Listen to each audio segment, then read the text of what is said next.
قەزای کۆی خاوەن پێگەیەکی جوگرافیای گرینگە لە ئاستی عێراق و هەروە لە ئاستی کوردستانیشدا.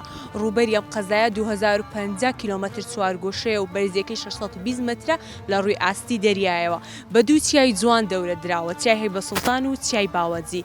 مێژووی دروستبوونی شاری کۆی بۆ 2500 ساڵی پێشی زاینی دەگەڕێتەوە. کۆیە شوێنێکی گەشتیاری زۆر جوانە، هەیبەسوڵتان سروشتێکی زۆر جوانی هەیە. من بەردەوام دەبم لە گەڕان لە ناو شاری کۆیە و ئێوەش بینەرم بن.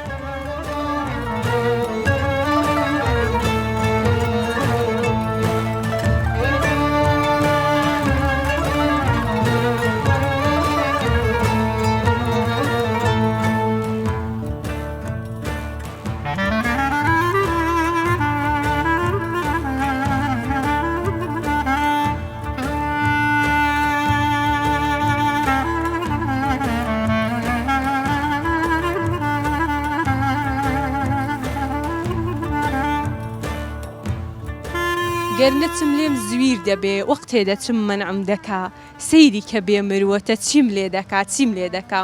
هەروەکو زانراوە کۆی لە چەندین بواردە تایبەتمەندی خۆی هەیە و یەکێک لەو بوارانە هونەرە. هەروەکو شاعیری گەورەی کورد حاجی قادری کۆیی و تایر تۆفیق و خاڵە سێوەی لێ هەڵکەوتووە کە تاوەکو ئێستا هونەرەکەیان بە جوانترین شێوە لەسەر زاری هونەرمەندان دەگوترێتەوە و جێگەی شانازی گەلەکەمانن.